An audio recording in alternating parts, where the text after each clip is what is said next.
Kaum muslimin yang dirahmati Allah, tidak dapat dinafikan bahwa kasih sayang seorang ibu mengatasi segalanya berdasarkan sifat dan naluri keibuan, maka tidak lelah kasih sayang dan pengamanannya melebihi segalanya.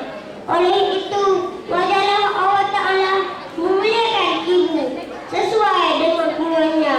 Firman Allah Ta'ala dalam surah Luqman ayat ke-14.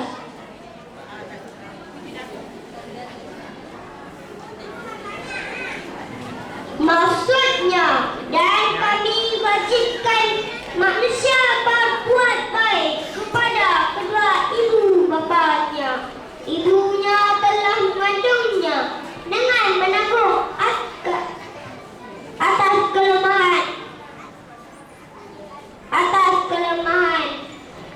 kelemahan dan menceraikan susunya dalam masa 2 tahun. Bersyukurlah kepadaku dan kepada kedua ibu bapamu, dan kepada akulah tempat kembalimu.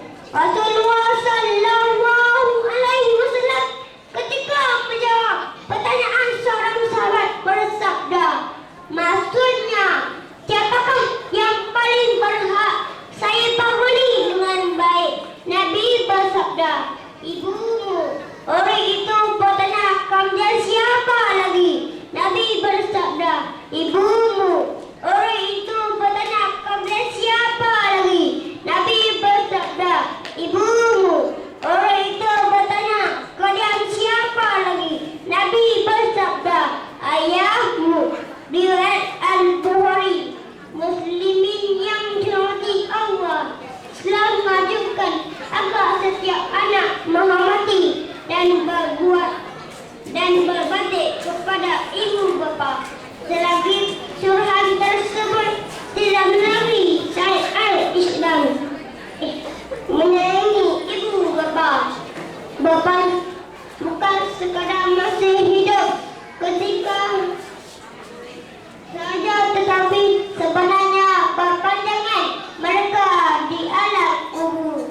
Rasulullah sallallahu alaihi wasallam bersabda, mahunya sesungguhnya amal-amal kamu dibatalkan kepada keluarga kamu dan kaum kerabat kamu yang telah mati. Kalau amal perbuatan kamu itu baik, mereka gembira mengetahui, dan kalau sebalik mereka berdoa untuk kamu dengan berkata, ya Allah, ya Tuhan kami, berilah kau kerabat kami yang hidup itu hidayah petunjuk. Itu hidayah petunjuk berbagai undang memberi hidayah petunjuk kepada kami sehingga kami mati dalam iman. Riwayat Imam dan At-Tirmizi.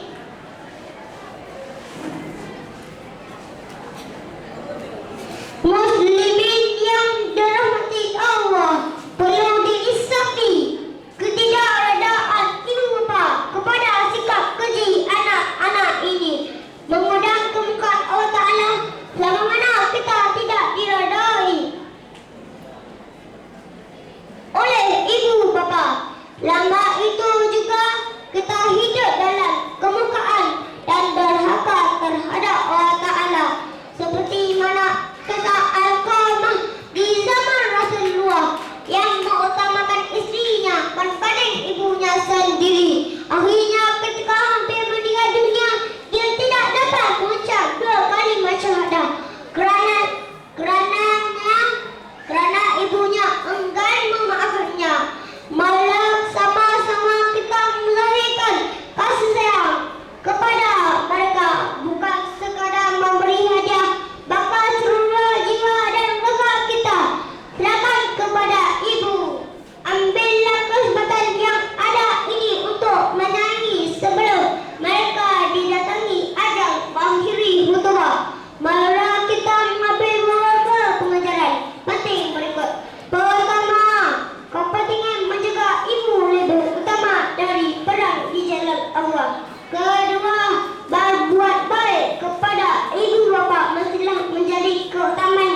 Ribuan terima kasih kepada adik Nur Muhammad Auza'i daripada Pasir Bakri,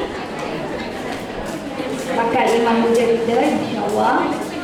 Dan seterusnya kita